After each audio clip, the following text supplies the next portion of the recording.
सर्दियों का मौसम था। करीबन रात के 11 बज रहे थे और रमेश बहुत ही ध्यानपूर्वक ड्राइविंग कर रहा था। गाड़ी के आगे की सीट में थे प्रसाद, पीछे के सीट में थी शारदा, अनामिका, साथ ही बच्चे भव्या और हरीश भी थे। सभी सो रहे थे। रास्ते पर ना कोई गाड़ी और ना कोई आ जा रहा था। कार चलाने वालों में से सिर्फ एक रमेश ही अकेले चला रहा था। अजीब है, इस रास्ते पे ना कोई गाड़ी आ रही है ना कोई गाड़ी जा रही है। आधे घंटे हो गए किसी वाहन को क्रॉस नहीं किया। हालांकि मुझे इससे कोई दिक्कत तो नहीं, मेरे लिए तो उल्टा अच्छी बात है। सड़क चौड़ी भी है और सबसे अच्छी बात है कि मैं तेजी से गाड़ी चला सकता हूँ और जल्दी घर पहुँच सकता हूँ। ये सोचकर रमेश ने अपनी गाड़ी की गति बढ़ा दी। कार इतनी स्पीड से जा रही थी मानो कि वो हवा में चल रही हो। तेज गति से प्रसाद की नींद खुल गई और वो रमेश से कहने लगे, अरे बेटा रमेश, इतनी तेजी से क्यों गाड़ी चला रहे हो?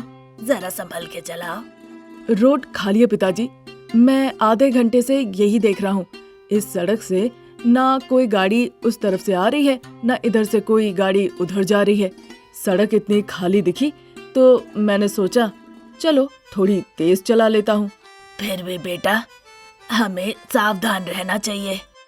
ठीक है पिताजी, आप सो जाइए, मैं धीरे धीरे ही गाड़ी चलाता हूँ। ऐसे में रमेश पिताजी को ना नहीं कह पाया, इसीलिए वो गाड़ी की गति को कम कर लेता है। थोड़ी देर बाद प्रसाद फिर से सो जाते हैं। ये रमेश ने जैसे ही देखा, उसने गाड़ी की स्पीड फिर बढ़ा ली। अब गाड़ी रॉकेट जैसे चलने लगी। गाड़ी चला रहे रमेश को सड़क के उस पार थोड़ी ही दूर एक पेड़ की बड़ी शाखा नीचे गिरी हुई दिखाई दी।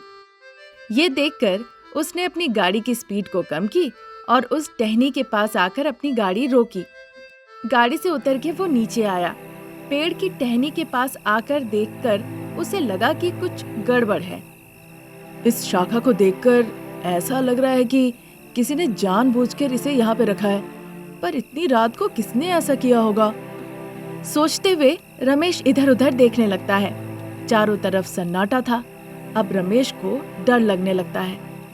इतने में रमेश उस टूटी हुई पेड़ के टहनी को पकड़ के खींचने लगा। जैसे ही रमेश ने पेड़ के टहनी को खींचने लगा, वैसे ही दो लुटेरे चाकू लेकर रमेश के सामने आ गया। छुरा दिखा के वो रमेश को पकड़ लेते हैं और गाड़ी की तरफ ले जाते हैं। वहाँ सो रहे सभी को वो जगाते हैं। गाड़ी के अंदर सभी लोग बहुत डर जाते हैं। सभी अपने अपने गहने जेवर पैसे उन्हें दे देते हैं, पर भव्या के पास जो सोने का चेन था वो नहीं देती है। ये चेन मेरे नाना नानी ने बहुत प्यार से दिया था, मैं नहीं दूंगी। अरे बेटा, ऐसा नहीं कहते हैं, दे दो, मैं तुम्हारे लिए नया चेन बनवा दूंगी, जल्दी दे दो, हम घर जाएंगे। मैं नहीं दूंगी। ऐसा कहकर हरीश का हाथ पकड़ के भव्या जंगल की तरफ भाग गई। उनमें से एक चोर बच्चों को पकड़ने के लिए उनके पीछे पीछे भाग के जाने लगता है, पर एक जगह जाके रुक जाता है। उन्हें हरीश और भव्या कहीं नहीं मिलते। बच्चे जंगल में एक पाइप के अंदर छुप गए थे। वो चोर दूसरा चोर जो खड़ा था उसके पास वो लौट आता है। उन्हें लगता है यहाँ ज्यादा देर रुकना ठीक नहीं होगा, इसलिए पैसे और सोना लेके वो चले जाते हैं। भव्या, हरीश, बेटा भव्या, तुम लोग कहाँ हो? बच्चे, तुम्हारी माँ कह रही है, मेरी आवाज सुन पा रहे हो? तुम दोनों कहाँ हो? वो चोर यहाँ से चले गए, तुम लोग वापस आ जाओ। ऐसा कहते हुए रमेश और अनामिका जंगल की तरफ जाने लगते हैं। बच्चे जो पाइप के अंदर छुपे हुए थे रमेश और अनामिका की आवाज सुन लेते हैं। बच्चे भी चाह रहे थे बताना कि वो यहाँ पे छुपे हुए हैं, पर अचानक से वो देखते हैं एक शेर उनकी तरफ चल के आ रहा है, इसीलिए वो दोनों चुप हो जाते हैं। उधर प्रसाद और शारदा हरीश और भव्या का नाम ले लेके उन्हें ढूंढ रहे थे, पर उन दोनों को बच्चे कहीं भी नहीं मिले। तभी अचानक से सभी को बाघ की दहाड़ती आवाज सुनाई दी। उसी के साथ डरते हुए आंखों में आंसू लेकर सभी लोग बच्चों को ढूंढने में लग जाते हैं। बाघ और तेजी से दहाड़ने लगा।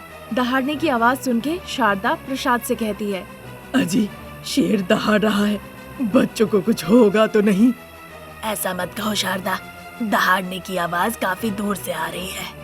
हमारे बच्चे इस तरफ गए, हो सकता है डर के मारे वो जाके कहीं छुप गए हो।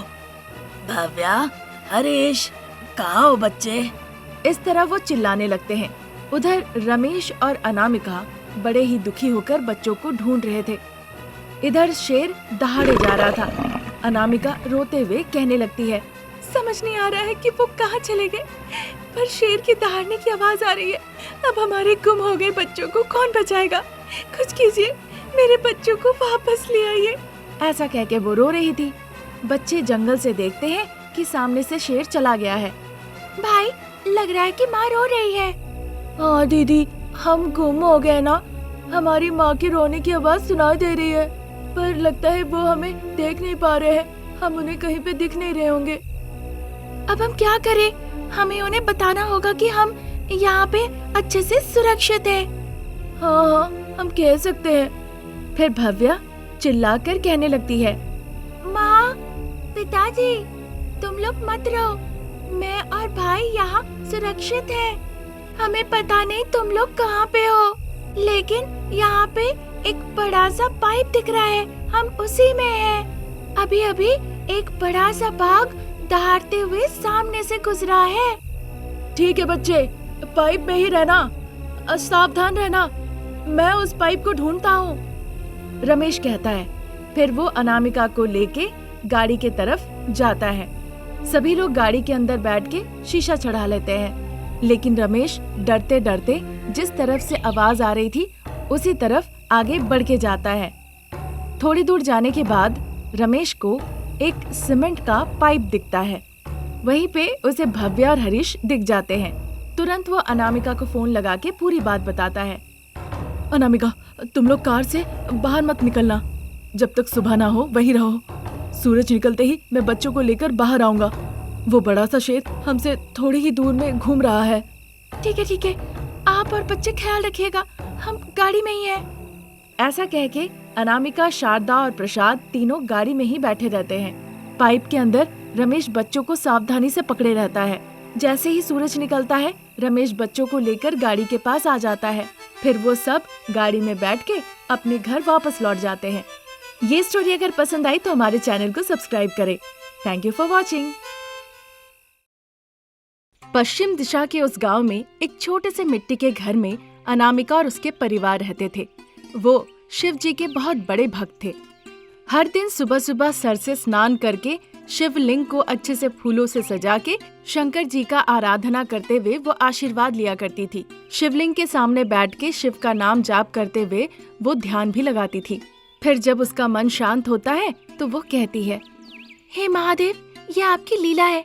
आज सुबह उठ के आपका अभिषेक किया, आपको फूलों से सजाया, तब जाके मुझे मन में शांति मिली। हे बाबा, किसी चीज को लेकर मेरा मन बड़ा अशांत था। हर दिन की तरह आपका आशीर्वाद पाके आज भी मैं बहुत खुश हूँ। अब बहू के नाते जो जो काम करना है मैं सब आराम से कर सकती हूँ। ओम नमः शिवाय। भक्ति पूर्वक वो शिव जी से प्रार्थना करती है। फिर बाहर आ जाती है। बाहर बेंच पर बैठकर सासू माँ सब्जी काट रही थी। सासू माँ, सब्जी काटना आपका हो गया? हाँ, हो गया बहू। तुम्हारी पूजा हो गई है तो जल्दी से जाके सब्जी बना लो।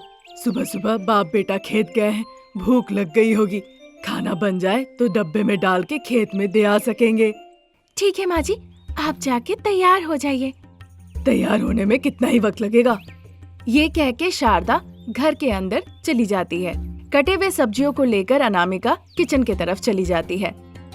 खेत में आए बाप बेटे कुल्हाड़ी की मदद से चींटियों के पहाड़ों को खोदते हुए कहने लगते हैं, बेटा रमेश, जरा देखकर मिट्टी खोदना। ये चींटियों का पहाड़ बहुत पुराना है, हो सकता है इसमें सांप भी रहता हो। हाँ पिताजी, मैं ध्यान रख के खुदाई करूँगा। अभी तक तो मुझे कहीं भी कोई सांप दिखा नहीं और अभी तक खुदाई के दौरान कोई सांप भी नहीं निकल के आया।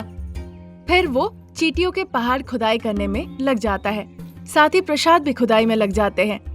तब तक अनामिका और शारदा दोनों एक एक टिफिन बॉक्स में चावल और सब्जी भर के अपने अपने पति प्रसाद और रमेश के लिए लेकर वो खेत में आ जाती है।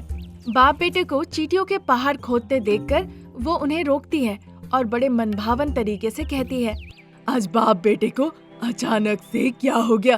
पहले तो कभी भी चींटियों के पहाड़ों को तोड़ा नहीं। देखो शारदा, जब समय नहीं था तो जमीन को हमने ऐसे ही छोड़ रखा था। अभी झील में पानी भरा है, इस खेत में अगर काम करेंगे तो कुछ पैसे कमाएंगे, फिर ऐसे क्यों छोड़ना? इस तरह चींटियों के पहाड़ों को मत तोड़िए। देखो अनामिका, पिताजी ने जो कहा तुमने अच्छे से सुन लिया। अभी खेती करेंगे तो कुछ अच्छे पैसे कमा लेंगे। नहीं बेटा, चींटियों के पहाड़ इस तरह से तोड़ के वो पैसे हमें नहीं चाहिए। मेरी बात मानिए, लोगों के मुंह से सुना कि ऐसे पहाड़ों में बहुत जहरीला सांप रहता है। लगता है अभी वो यहाँ नहीं है। शिकार के लिए गया होगा अनामिका। हटो तो, तुम और तुम्हारा सांप। अरे अरे, ऐसा मत कहिए जी। मैंने खुद अपनी आंखों से कई दफे एक बड़े से सांप को इन बिलों में जाते हुए देखा है। ओहो अनामिका, यहाँ से जाओ तो और मुझे काम करने दो। दूसरों के खेत में देखो फसल कितनी हरी भरी उगी हुई है, और हमारे यहाँ का देखो। पिताजी ने कहा है कि हम पूरे जमीन को जोतेंगे, फिर एक एक करके बीज लगाएंगे। मेरी जान चली जाए पर चींटियों के पहाड़ों को तोड़ने नहीं दूंगी। अब चूंकि कुछ करने को नहीं था, इसीलिए प्रसाद बड़े गुस्से से कहने लगते हैं, शारदा, बहू को लेकर अभी यहाँ से जाओ। ज्यादा देर यहाँ रुकी तो देखो मैं क्या करता हूँ। अब चूंकि वो गुस्से में थे, शारदा उन्हें देखकर काफी डर गई। कुछ ना कह के वो अनामिका को लेके सीधा जाके खेत के किनार पे वो खड़ी हो गई, और उधर प्रसाद रमेश चींटियों के पहाड़ों को खोदने में लग जाते हैं। तब तक एक काला सांप बिल से बाहर आके जोर जोर से फुफकारने लगा। वो गुस्से से रमेश के हाथों पे जाके डस लेता है और वहां से चला जाता है। काटने के साथ साथ रमेश चिल्लाने लगता है, माँ! चिल्लाकर वो बेहोश होके गिर जाता है। उसे देखकर शारदा परेशान हो जाती है। बेटा रमेश, मैंने जब कहा था आपने सुना नहीं। आंखें खोले बिना रमेश के मुंह से फेन निकलने लगा। ऐसी परिस्थिति देखकर रमेश को बैलगाड़ी में लेटा के प्रसाद पास के ही शहर में एक अस्पताल में ले जाते हैं। तब तक प्रसाद के हाथ पैर सब कुछ काले पड़ चुके थे। इमरजेंसी वार्ड के एक बिस्तर पे रमेश को लेटाया गया। डॉक्टर साहब आके उसकी जांच करते हैं। देखिए, एक बहुत ही जहरीला सांप इन्हें काटा है। उसका पूरा जहर इसके शरीर में फैल चुका है। अब हमारे हाथ में कुछ नहीं है। इन्हें अपने साथ घर ले जाइए। अस्पताल में पैसे खर्च करके कोई फायदा नहीं, ये जिंदा नहीं रह पाएगा। डॉक्टर साहब की बातें सुन के बिस्तर पे लेटे रमेश को देखकर शारदा और अनामिका रोने लगती है। ये सब सुनने के बावजूद प्रसाद ने हिम्मत छोड़ी नहीं। वो बैलगाड़ी में रमेश को लेटा के एक दूसरे अस्पताल में ले गए। वहाँ पे भी डॉक्टर ने जांच करके यही बात कही। अब जब प्रसाद समझ गए कि वो अपने बेटे को खोने वाले हैं, प्रसाद रोने लगे। बैलगाड़ी में लेटा के प्रसाद रमेश को घर ले आए, बिस्तर पे अच्छे से लेटा दिए। फिर अनामिका शिवलिंग के पास जाकर रोने लगती है। हे महादेव, मेरे मायके में, मेरे ससुराल में मैंने सिर्फ आप पे ही भरोसा किया। बस आपकी ही पूजा की, आपको अपना परिवार समझा, आपके साथ हमेशा मैं रही। और जब आपकी भक्त आज रो रही है तो पिता बन के आपका देखभाल करना कर्तव्य है। तब तक रमेश का रंग पूरी तरह से बदल के काला हो जाता है। अब उसके मुंह से और ज्यादा झांक निकलने लगती है। ये देखकर शारदा प्रसाद जोर जोर से रोने लगते हैं। उन्हें देखकर, हे महादेव, जन्म मृत्यु सब कुछ आपके हाथों में ही है। मेरे पति के साथ साथ मेरी जान भी ले लीजिए। मेरे पति के बिना मैं जी के क्या करूं भोले बाबा। अगर मेरे पति आज जिंदा नहीं रहे तो मैं भी उनके बिना जिंदा नहीं रह पाऊंगी। इसीलिए आप मेरी भी जान ले लीजिए।